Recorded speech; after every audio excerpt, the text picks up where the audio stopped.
अस्सलामुअलैकुम ख़वातीन हज़रात, आप लोग देख रहे हैं मीटिंग द एलुमनाई सीरीज़ और मैं हूं सिफ़ात इजाज़। जैसा कि आप जानते हैं कि meeting the alumni series director Namal की तरफ से लिया गया एक ऐसा इनिशिएटिव है जिसमें हम नमल के ग्रेजुएट हुए, पास आउट हुए स्टूडेंट्स को नमल टीवी स्टूडियो में इन्वाइट करते हैं, उनसे बातचीत करते हैं और जानते हैं कि नमल ने कैसे उनको करियर डेवलपमेंट के अंदर ख़ास तौर पर मदद की। बिल्कुल इसी तरह हमारे साथ आज एक बहुत ख़ास मेहमान मौजूद हैं जो कि नमल से ग्रेजुएट हुए और अब खैबर नेटवर्क के जो हैं एग्जीक्यूटिव डायरेक्टर हैं। I have none other than Kevan Hameed Raja with me. अस्सलाम वालेकुम सर, कैसे हैं आप? वालेकुम सलाम Sifat, thank you very much. Thank you sir. तो सबसे पहले मेरे ख्याल में पहला सवाल ये होना चाहिए कि नमल के स्टूडेंट रहे और आज नमल के अंदर ही टीवी स्टूडियो में आप हमारे मेहमान हैं, कैसी फीलिंग है ये? फुल सर्कल जी माशाल्लाह, and I feel very privileged and it's an absolute pleasure to come back to my alumna and इस अलुमनस से एक इंटरेक्शन मेरी ड्यूरिंग ऑब्वियसली माय मास्टर्स रही है, उसके बाद भी इंटरेक्शन रही है with the teachers as well. Sir Babar who is heading your productions and he is been like an older brother at the same time, like a mentor and a very friendly natured faculty member over here as well, and Namal is like an extended family for me जी। and ना कि सिर्फ मैंने इधर masters किया, specialisation की, बल्कि काफ़ी अच्छे रिश्ते भी बनाए एंड फैकल्टी के साथ, स्टूडेंट्स के साथ, and every time that I used to come over here it was a very different experience।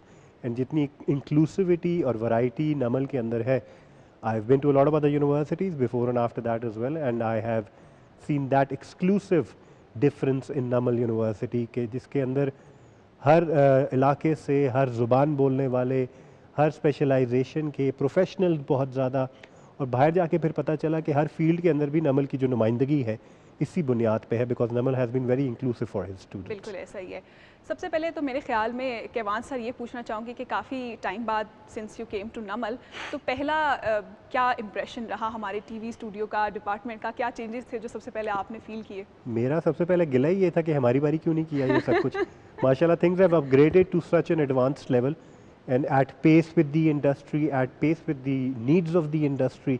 Broadcast हो जाए, रेडियो हो जाए, इवन डिजिटल हो जाए, Namal is at pace. Namal is trying to update, upgrade its curriculum, upgrade its facility according to the needs of the students, ताकि जब वो graduate करें, in fact graduate नहीं, पढ़ाई के दौरान भी they are able to contribute in the industry। and हम जैसे मीडिया प्रैक्टिशनर्स के लिए इससे अच्छी कोई बात ही नहीं है कि ग्रेजुएट होने का इंतज़ार नहीं, बस उससे पहले भी हमें ट्रेनिंग्स के लिए स्टूडेंट्स मिलते रहते हैं, रिक्रूटमेंट होती रहती है। एंड नमल हमारे लिए एक बहुत अच्छी एक सप्लाई चेन का काम कर रहा है। जब एक स्टूडेंट यूजुअली निकलता है, जब लेट्स सपोज कि हम आपका ही केस ले लेते हैं, व्हेन यू ग्रेजुएटेड नमल से और फिर मार्केट के अंदर जो है आप पहला कदम रखते हैं, यूजुअली सीवीज़ देते हैं, वो सारा प्रोसेस होता है, तो पहला एक्सपीरियंस कैसा रहा मार्केट के अंदर? कैसा, जिस तरह स्टूडेंट्स कहते हैं कि यार हमने इमेजिन कुछ किया था, निकल कर कुछ आया, उस हवाले से कुछ बताइएगा। अच्छा, मेरा थोड़ा सा एक्सक्लूसिव होएगा experience, and I might not and might relate with a few people watching this. We were a family business since beginning, and we had a network of channels, and वो पहले से एक सिलसिला चल रहा था। तो मेरा एक लिहाज से सिलसिला एक ये था कि मेरा ताल्लुक मीडिया से था। It was a family business. I was already associated with the channels. बीच में I went for my bachelor's to Lahore, but I was still doing some production work from there as well. So I started working around 2006 at a very young age, and उसके बाद productions, programming, set design. Then I went to NCA Lahore as an art student. That's great. वहाँ जाके फिर मैंने थोड़ी बहुत production भी शुरू कर दी, सेट डिज़ाइनिंग में भी काम शुरू कर दिया। When I came back, that's where my professional career started, and I completed my studies. फिर मैंने नमल को भी ज्वाइन किया while I was working, and as a professional evening classes लेना, फिर वापस ऊपर जाना, तो the teachers were very accommodating. The whole institution was very accommodating. उनको पता था कि जो प्रोफेशनल्स हैं उनके लिए थोड़ा टफ भी है। Right, I used to keep my attendance intact. वो बहुत बड़ा एक चैलेंज होता था, एंड बड़ा प्रेशर भी होता था हमारे ऊपर। वो जो मार्केट के अंदर जो आप स्टेप इन की बात कर रही हैं, without this specialization it was a different experience. Doing the specialization it was a different experience. And once I graduated as a Namal graduate, तब जाके एक एक्सपोजर फ़र्क था, एक स्किल सेट फ़र्क हो गया, मैं ज़्यादा चीज़ों के अंदर इन्वॉल्व होना शुरू हो गया। I had that confidence of doing things which may be पहले मैं, जिसको कहते हैं ना, काफ़ी हे वायर तरीके से कर रहा था, फिर सिस्टमैटिक तरीके से करना शुरू किया। So this specialization and this education help me put things in perspective and put things in a very systematic way. That's what Namal gave me. Namal gave me clarity over a lot of things. I was doing a lot of creative work. I was going into different departments. मेरी अपनी training मेरे अपने इदारे में हो रही थी, लेकिन साथ साथ ये एजुकेशन ने जो मुझे नेटवर्किंग दी यहाँ पे, मुख्तलिफ तबकों से लोगों से इंटरेक्ट करने का जो मौका दिया, that was the biggest perspective clarity for me, which is very important I think. And मैंने जब इन लोगों से इंटरेक्ट किया तो that is when I realize that I was living in a bubble. My class fellows were from different areas, doing different jobs in different industries. My teachers were basically specialists in different industries as well. ये interaction was the biggest, most valuable thing that I took from Namal. Networking जो मेरी नमल में हुई है, वो जो एक masses का अवामी perspective मुझे नमल में मिला है, ये किसी और इंस्टीट्यूशन में मुझे नहीं मिलना था. और मेरा जितना भी तजर्बा मीडिया में हो जाता, because it was a family business and there were other responsibilities, मुझे शायद ये वाली चीज़ें वैसे नहीं मिलनी. So I owe Namal a lot for basically giving me the perspective of people जिनसे शायद मेरी अदरवाइज नेटवर्किंग ना हो पाती. यूजुअली स्टूडेंट्स जिस तरह से आप बात कर रहे थे, और मेरे ख्याल में एक बहुत इंपॉर्टेंट ये एक पर्सपेक्टिव है, आजकल के बहुत सारे ऐसे स्टूडेंट्स हैं जिनको ऐसा लगता है कि अगर हम स्किल्स पर काम कर लेते हैं तो हमें डिग्री की कोई ज़रूरत नहीं होती. मुझे ऐसा लगता है कि ये एक ऐसा मुद्दा है जिस पर बात करना बहुत ज़रूरी है. आपका इसके बारे में क्या ख्याल है? The degree is not just a piece of paper. Yeah. The degree is basically the validation, the verification and the authenticity of you going through a process. एक इंसान अगर एक प्रोसेस से गुजरने के लिए तैयार नहीं है तो वो स्किल सेट बेशक एक जुगाड़ के ज़रिए निकाल ले या फिर वो एक शॉर्टकट के ज़रिए निकाल ले, वो स्किल सेट ज़्यादा अरसे तक सस्टेन नहीं की जाती है. उस स्किल सेट की अपग्रेडेशन भी बहुत मुश्किल होती है.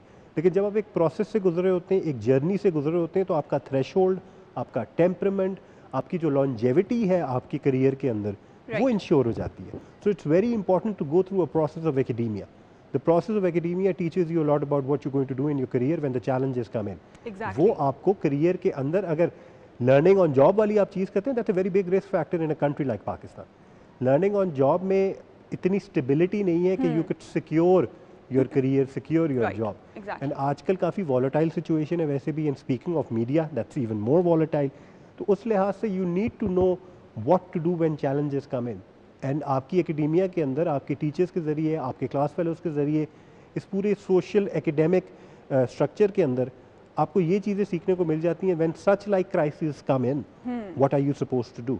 ये आपको किसी इंस्टीट्यूशन ने नहीं सिखाना, because it's a man eat man world out there. Right, people are not going to help you. So academia makes you, enables you to be able to cater to such problems, such challenges at the same time. It's very important. It's not just a degree. It's the process once again. Exactly, वो जो it's आप the process. साल यहाँ लगाते हो, जो interactions करते हो, जो वक्त गुजारते हो, जो आप एक इंस्टीट्यूशन की दीवारों के साथ भी लग जाओ, वो जो कल्चर आपको देता है वो इंस्टीट्यूशन, वो जो आपको ग्रूमिंग देता है, दैट्स मोर इम्पोर्टेंट. बहुत सारे स्टूडेंट्स जो हैं वो इस चीज़ का बहाना भी हम लोगों को देते हुए नज़र आए हैं, ख़ास तौर पर मीडिया के अंदर, कि when we apply to TV channels ये वो, तो हमारे जीपीए नहीं पूछा जाता, हमारी डिग्री नहीं पूछी जाती, तो मे बी ये इतना ज़रूरी भी नहीं है जितना हम इसको समझते हैं. बट दैट्स द पॉइंट, क्योंकि आपने ये भी चीज़ मेंशन की कि you as an employer as well ये चीज़ देखते हैं कि एप्टीट्यूड, कॉन्फिडेंस उस इंसान की पर्सनैलिटी किस हद तक जो है वो डेवलप हो चुकी है. आपको पता चल जाता है, बिल्कुल आपको पता ये भी चल जाता है कि आप किस इंस्टीट्यूशन से आपका ताल्लुक. Namal graduate is a type. Other universities have a type. Exactly. You can tell now, I mean, after being in the field for, I mean, almost 2 decades now, मुझे ये अंदाज़ा हो जाता है कि ये ट्रेनिंग नमल की नज़र आ रही है, ये एक और यूनिवर्सिटी की ग्रूमिंग नज़र आ रही है. सो नमल हैज़ अ पर्टिकुलर टाइप. माशाल्लाह जो एक यहाँ पे एक तरीका है पढ़ाने का, सिखाने का, ग्रूम करने का, उसके स्टूडेंट्स में नज़र आता है. I would very frankly say maybe the NAML teachers and faculty members don't represent the institution as well as the students do. That's a fact. When the students go out, सारे employers and सारे industries की जो companies है वो यही कहती हैं कि भाई ये NAML का जो एक supply हमें मिल रही है और resource मिल रहा है, ये बहुत तगड़ा होके आ रहा है, and इसको हमें इतना train नहीं करना पड़ता. बाकी institution में थोड़ी कमी बेशी होती है. अगर थोड़ा बच्चा अगर graduate करके आ रहा है तो उसको थोड़ी बहुत training देनी पड़ती है. नमल का जो ग्रेजुएट है वो पक्का होके आ रहा है, वो यहीं से वो ट्रेन होकर होके आ रहा है. So that is something that goes in credit for Namal as well. Kevan sir, मुझे ये भी बताइएगा कि व्हेन यू वर स्टार्टिंग, तो सबसे आपका मेजर इंटरेस्ट स्पेशलाइजेशंस में या प्रोडक्शन था या होस्टिंग था या न्यू मीडिया इटसेल्फ था, as we were talking of the camera, क्या ऐसी चीज़ थी जो आपको बहुत ज़्यादा ऐसा लग रहा था कि यार दिस इज़ समथिंग जो कि मुझे करना है, या ये मुझे चीज़ अट्रैक्ट करती है? Fortunately unfortunately for me, I was anchoring at that time. I was hosting as well, I was producing as well, design भी कर रहा था. कुछ यहाँ पे जो सब्जेक्ट्स थे वो इनलाइन थे जो मैं कर रहा था और वो टीवी पे नज़र भी आ रहा था. So my teachers used to give me bit of a challenge.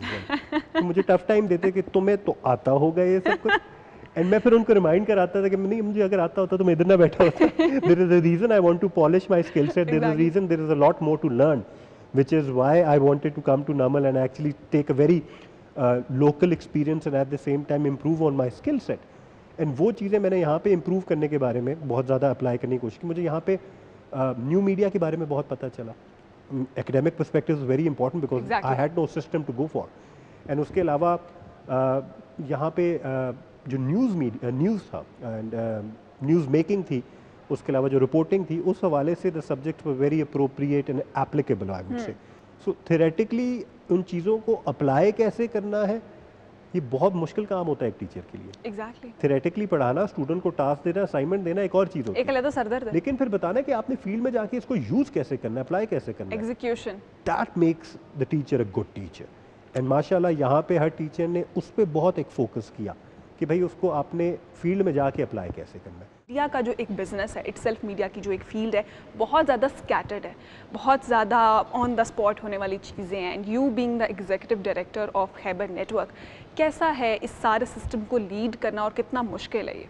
मैं सच अगर बताऊं, I mean okay, I will try to keep it slightly less candid because obviously we're sitting in an academia. The challenges are not just about the technology changing and the trends changing and the customer trends changing.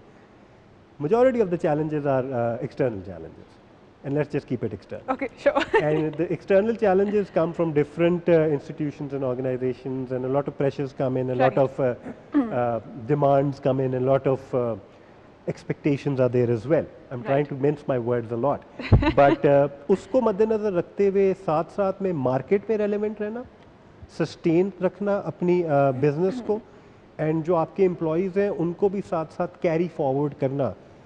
It's a juggling game and it is a constant struggle on a daily basis. And माशाल्लाह we been doing it since the past 21 years now, and quite proudly we say that we have kept our pioneers with us since that day. Digital media has become a bit of a threat towards broadcast media, conventional traditional media. Exactly. But at the same time you see something hybrid happening कि traditional media अब merge कर रहा है digital के साथ. ऐसी बात नहीं है कि traditional ख़त्म हो जाएगा और digital आ जाएगा. Digital is adjusting to broadcast and taking a lot of side by side एक वो चल रहा है. आपकी digital की जो maximum feed है वो traditional से आ रही है. Right. I mean, if you shut down traditional, half the content online is going to go completely haywire. क्योंकि वो content अगर नहीं होगा तो फिर vloggers के पास, podcasters के पास and online publications के पास मवाद नहीं होगा. So वो मवाद जो है, वो जो resource है, वो जो source है, वो जो raw material है, वो अभी भी traditional media ही आपको दे रहा है. हाँ वो रेडियो हो या फिर इलेक्ट्रॉनिक में टीवी हो. So they're co-dependent in a way. तो मैं यही कहूँगा कि कॉन्स्टेंटली चेंज करते रहना, कॉन्स्टेंटली ट्रांजिशन करते रहना और एक मीडियम के साथ जुड़े ना रहना, ये बहुत ज़रूरी है. और I would say her student को भी ये प्रीच करने की बहुत ज़्यादा ज़रूरत है कि स्पेशलाइजेशन में ना फंसें. You need to know a bit of everything. Exactly. कल को जाके अगर आपकी ट्रेंड्स कहीं और जाते हैं तो you should be equipped enough with your skill कि आप वहाँ भी कंट्रीब्यूट कर सकें, वैल्यू ऐड कर सकें. आप ये ना कहें कि हमें एक फील्ड के बारे में इंफॉर्मेशन हासिल है और स्किल हासिल है, और अगर वो चीज़ जो है, वो एरिया जो है बिल्कुल अंडरकवर हो जाता है. फील्ड के साथ जुड़े रहने का मतलब है कि फील्ड गई तो आप भी गए. तो ये इस पे आपको डिपेंड नहीं करना. और उनके वो जो लोग हैं जो कह रहे हैं कि कुछ वक्त के अंदर टीवी जो है it's going to just end itself और न्यू मीडिया जो है वो टेक ओवर कर लेगा पूरी दुनिया को, उस हवाले से क्या कहना चाहेंगे कि मतलब ऑल दो अभी जो है 2025 के अंदर हम साइड बाय साइड जा रहे हैं, लेकिन आने वाले 10-15 सालों के अंदर इसके लिए सिफात मैं आपको एक एग्जांपल दूंगा अखबारात के हवाले से. जी sir. I was in Washington almost a decade ago and I saw a museum of newspapers, and that was a big enough sign for me to basically decipher that newspapers are dead. There's a museum. Yeah. Museum है मेरा मतलब है मौत आ गई है तो museum है. But then at the same time I saw New York Times, Washington Post and all these big newspapers which transitioned. Big giants, exactly. They transitioned into new media. Yeah. The medium changed. The newspapers did not die out. They evolved. Exactly. Things evolve. Media evolves. In fact, I'm teaching this subject as well right now, innovation and evolution in media. That's great. जिसमें चीज़ें evolve होती हैं तो innovation आती है. Media एक ऐसी field है जिसमें कोई भी चीज़ किसी की मौत वाक़या नहीं होती है. It just evolves with how people are responding to it. And माशाल्लाह people are responding very differently on a daily basis now. फ़र्क सिर्फ इतना है जो हमारे लिए एंग्जाइटी का एक बेसिस बन रहा है कि जो चीज़ 5 साल में हुआ करती थी ना, 5 साल में चेंज आया, 10 साल में आया, अब वो महीनों में आ रहा है। Exactly. I mean, what I'm teaching my students, every semester I have to basically change my curriculum. I have to change my course outline. Because there are updates. जो मैं पिछले सेमेस्टर में सिखा रहा था वो इतनी मैसिव अपडेट्स आ चुकी हैं कि अब मैं अगर उसको अपडेट नहीं करूंगा, मेरे स्टूडेंट्स मुझे कॉल आउट कर सकते हैं कि सर ऐसा हो नहीं रहा है। And the students are very well aware now themselves. अब स्टूडेंट्स नहीं कह सकते कि आपने कह दिया तो मैंने मान लिया। They know what's going on. Everybody has access to media. यही रीज़न है कि जो क्रेडिबिलिटी वाला जो मामला चल रहा है कि fake news and etc stuff, वो भी इसी वजह से बढ़ गया क्योंकि इतनी रैपिडली चीज़ों की एक्सेस लोगों को मिल गई है कि उसकी ऑथेंटिसिटी चेक करने का जो टाइम है, लोग उसको भी जो है ना अहमियत नहीं दे पा रहे हैं, just clicking over things and going over. So we are living in a post-truth era. And इसके हवाले से तो माशाल्लाह बड़ी वर्कशॉप्स भी होती हैं एवरीथिंग। पोस्ट ट्रूथ एरा को अगर मैं थोड़ा बहुत अपने सब्जेक्टिवली डिफाइन करूँ, हर किसी का सच अपना है, हर किसी का एक सब्जेक्टिव सच है जो उसको सूट करता है, जो उसके प्रोपेगेंडा को, उसके एजेंडा को सूट करता है। तो जिसको आप मिस इन्फॉर्मेशन शायद कहें या फिर फेक न्यूज़ कहें, वो किसी और के लिए शायद नेसेसरी न्यूज़ हो, किसी और के लिए ज़रूरी हो। गेट कीपिंग का कॉन्सेप्ट आपने थोड़ा बहुत पढ़ा भी होगा अपनी स्टडीज़ के अंदर कि gatekeeping is the most important thing for a news channel. क्या चलाना है और क्या नहीं चलाना। Exactly, that is much more important for my news desk. It's more important to for me to know कि रोका क्या है। अक्सर आपके जो जर्नलिस्ट हैं, रिपोर्टर हैं, ज़रा जज्बाती हो जाते हैं, इम्पल्सिव हो जाते हैं। वो ये नहीं कंसिडर करते कि जो सच्चाई की मैं मॉन्गरिंग इस वक्त कर रहा हूँ उससे नुकसान भी हो सकता है। मैं भी जर्नलिस्ट हूँ sir, but I keep that in mind. I have been through the same process myself. So that gatekeeping is very important. Right. Sir, you just mentioned कि आप जो है वो प्रैक्टिस और एवोल्यूशन भी पढ़ा रहे हैं स्टूडेंट्स को। मेरे ख्याल में उस एक्सपीरियंस के हवाले से कुछ ऑडियंस को भी बताएं, कुछ मुझे भी बताएं कि कैसा है 2025 के मीडिया के स्टूडेंट्स को ट्रेन करना। 2025 के मीडिया के स्टूडेंट्स और ऊपर से जेन जी। I mean, हमें तो वैसे ही डर लगता है जेन जी से। Gen Z is this new generation which is bringing so many innovations and which is so ahead of its time and it's got access to its the hybrid situation जो basically इस media के साथ, इस technology के साथ बड़े हो रहे हैं। हमने तो चले ट्रांजिशन किया। I mean even my generation basically transition from traditional to new, तो हमें दोनों के बारे में थोड़ा बहुत अंदाजा है। Your generation primarily basically is growing up with this media and जो मेरी औलाद है माशाल्लाह, जो अल्फाज एंड बीटाज हैं, they are going to be experts in this now. Right. Your generation grew up with it and since they grew up with it, they know the tricks of the trade. Right. तो उनको सिखाना थोड़ा मुश्किल है क्योंकि वो कुछ ना कुछ खुद से सीख ही रहे। They very self taught. अब ये सेल्फ टॉट वाली चीज़ हमें नहीं पता थी, सीधी सी बात। We were very dependent to be taught what to do and told what to do.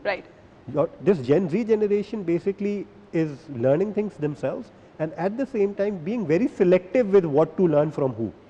So even if their teacher is teaching them something, they decide whether to take that or not. तो उसके लिए मेरा जो मैंने वक्त के साथ साथ अब 2 साल पढ़ाते हुए हुए हैं, तो मैंने ये सीखा है और ऑब्वियसली टीवी के जरिए भी ये सीखा है, it's not what I am saying और what I am teaching, it's the way I am teaching. और साथ ही साथ मेरे ख्याल में हमारे जो ऑडियंस है उसको ये भी मैं बताती चलूँ कि Namal just signed an MOU with Khyber network as well.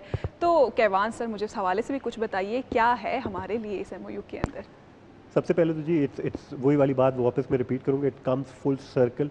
जिस इंस्टीट्यूट से मैंने ग्रेजुएट किया वहाँ as a professional we signed an MOU। Director साहब के साथ हमारी मुलाकात भी हुई, माय टीम मेट एंड माशाल्लाह नमल की टीम ने भी उसमें जो शिरकत की। That's great. Now this MOU could be taken as a very conventional MOU जिसमें स्टूडेंट्स को भी अंदाज़ा होता है, फैकल्टी को भी होता है कि इंटर्नशिप प्रोग्राम्स होंगे एंड यहाँ के स्टूडेंट्स हमारी फैसिलिटी और हमारी जो इंडस्ट्री एक्सपोजर है उसका फ़ायदा उठाएंगे और हम ऑब्वियसली स्टूडेंट्स को as training and everything recruitment में यूटिलाइज कर सकते हैं। But in this particular MOU what we are going to be trying to focus on is actually bringing everything that the institution is doing in the market.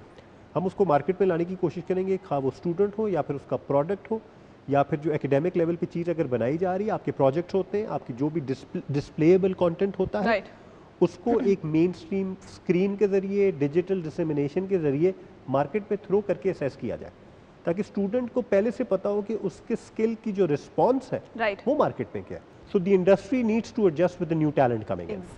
Industry अगर familiarize नहीं करेगा कि मिजाज कैसा है न्यू टैलेंट का, हम इनसे काम नहीं करवा सकते। ये बहुत ज़्यादा एज एन एम्प्लॉयर कल को जाके अगर स्टूडेंट्स आएंगे और मुझे अगर उनका मिजाज नहीं समझ आएगा, मैं उनसे कैसे काम करवाऊँ? तो I need to understand where they are coming from. Before that happens I need to understand them before they graduate.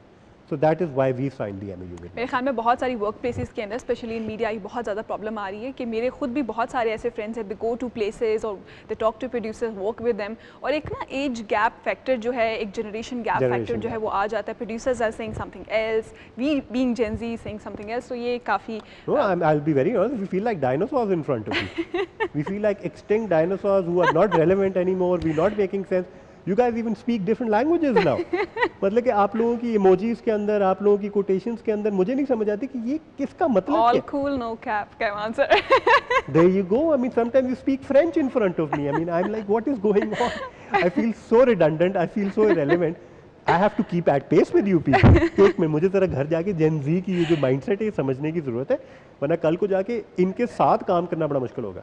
As an employer, as a company owner, that is what I'm trying to do.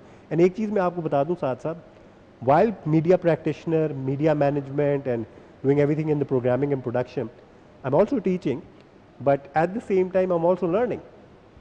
I have a few workshops that I've attended and कुछ executive programs attend किए. In fact, I'm currently going through an executive program in LUMS right now, ताकि साथ साथ जो upgradations हो रही है मैं as a student perspective भी ले रहा हूँ, Okay, that's great. as a teacher भी ले रहा हूँ और as a media manager भी ले रहा हूँ. So insightful, yeah. That is the message I want to give to all the students and the upcoming generation as well. Don't stop learning.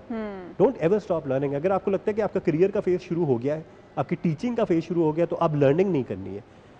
At my age, at my stage, I can very easily flaunt. भाई 2 decades का तजर्बा है, काफ़ी हो गया, अब पढ़ाने का वक्त आ गया जिस है. तरह यूजुअली प्रोड्यूसर्स कर रहे हो होते सकता है, but since I am at pace with the teaching and the learning and the practicing of everything, it makes it easier for me to be relatable as well.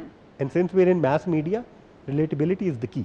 which is अगर हम resonate नहीं कर पा रहे, relatable नहीं हो पा रहे, then हमारा मीडिया में होने का कोई फिर relevance. हम अपने तमाम गेस्ट से एक सवाल पूछते हैं. 1 word for Namal, 1 word for media department और 1 word for मीडिया फैकल्टी. तो क्या कहना चाहेंगे? नवल के बारे में कहूँगा कि it's truly Pakistani. That's It's great. a very Pakistani institution and a true representation of Pakistan. That's great, that's great. And media department के हवाले से मैं कहूँगा it's a constantly evolving department, so it's evolutionary, I would say. Evolutionary. And wow. revolutionary भी साथ साथ मैं कह सकता हूँ because it is bringing in a revolution through the students. Right, right, क्योंकि right. student body बहुत तगड़ी है नमल की. That's great. And faculty अगर मैं बात करूँ तो faculty is certainly very inspiring.